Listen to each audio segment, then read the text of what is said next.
Okay, let's see if we can get some of your questions answered. Time for some more Dear Burts for the blog. And we have a few questions here that have come in during the past week. Leela, or Lila, perhaps. Forgive me if I'm pronouncing your name wrong. Dear Burt, could you answer this question for me? Which of your methods would you recommend to increase confidence, especially in social situations? I'll give you a small trick. It's a technique that works very well. When you are going into a social gathering, generally, if you lack confidence, you feel intimidated. Just before you walk into the room or the house or wherever it is that you're going, if you can close your eyes, fine. If you can't, it's okay. Use the baga, touch the tip of your tongue to the roof of your mouth, and imagine yourself a giant. And that's it. Just imagine yourself a giant, and you won't be intimidated. It sounds too simple to work. Trust me. We've used it for some people in some very dramatic situations. Works very well.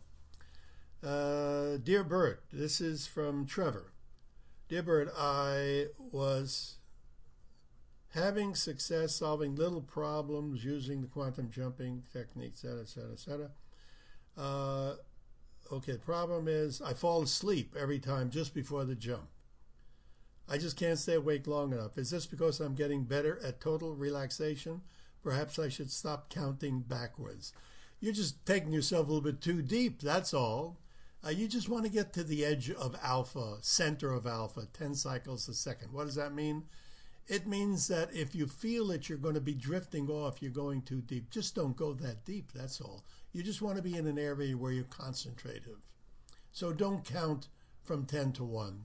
Count from 3 to 1. Or just close your eyes. That's okay too. And let's see. What else do we have here? We have from Amy. Amy says, this is not a nice one, but an important one. I have a question for you I hope you'll help me with.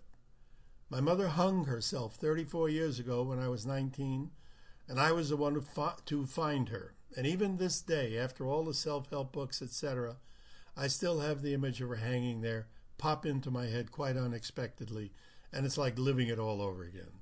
What can I do to resolve this? I really need to be free of this. Thank you so much, Amy. Well, that is a tough one, but it's easily resolved, believe it or not. Now, I've used this particular technique over the years for really traumatic events. And those of you who have anything in your past that has been traumatic that you think about all of the time, this technique works very well. Here's how you do it. Now, I'm just going to give you the technique, not the reasons for it or anything. Now, Amy,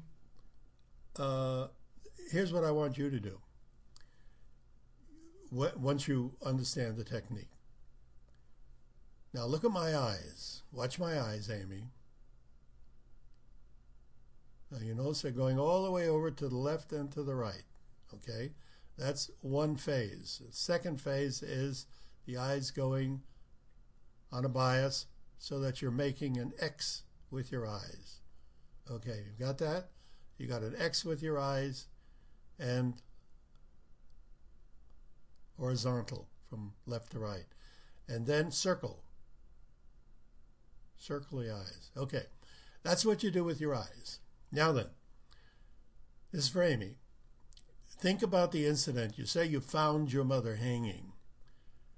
Think about that. Don't try not to think about it. I want you to think about it. While you're thinking about it, take your eyes and move them rapidly, as fast as you can, from left to right, and then up and down like so, and an X, and then around in a circle. Do that once. And then think about another incident at that time, perhaps when your mother was in a coffin or whatever, something else in that time, and do the same thing, and do it 3 times. And that's it.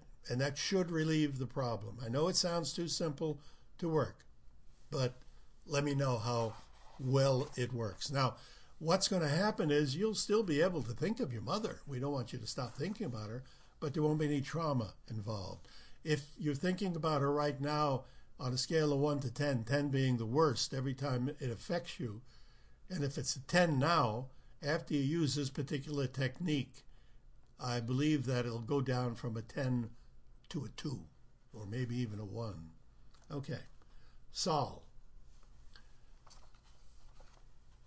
Saul says, I've been to a few of your seminars, etc., and there were 2 demonstrations that really caught my eye that you did. One was when you had some attendees bring in their broken watches and you piled them up on a table and yelled work, and more than half of them started to work. I love that technique. Yeah, I used to do that. When we had a few hundred people in a class, I would tell everyone who had a broken watch at home, an old watch, a wind-up watch, not the battery-operated ones, not the digitals.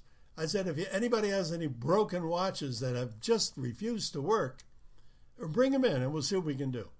And people were bringing watches, and sometimes we'd have 50, 60 watches piled in a big pile on a table.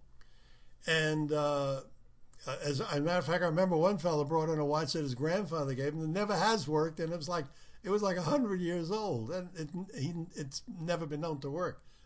And what I do is I gather energy. And this is a Qigong technique, Qigong, which means the energy manipulation. We don't really have the time to go into everything that to make this work. It has to do with the spirit of gender, of drawing energy in and letting it out. And once I got the energy in, I would just throw the energy into the watches and yell, work, because that was my intention. And about half of them started to work, as Saul has seen. It's rather amazing. I'm always amazed at that. Actually, that was taught to me by Uri Geller. Uri and I used to work together. We used to do seminars together. And I was using that same energy to heal. And Uri said, well, have you ever tried starting watches with it? I said, well, no, I'd rather heal people than start their watches. And he said, well, try it sometime. So I did. It was funny. When Uri and I were working together, people would bring in watches. Some people would buy broken watches. And Uri would stand on one side of the table, I on the other, and we'd be throwing energy in. And we once had 70% of them start working. Actually, I understand that Uri, because you can reverse it too once you're really familiar with this energy. Uri once stopped Big Ben. The only time it ever stopped working, Big Ben, the big clock in London. It was in the newspapers in London when he did that.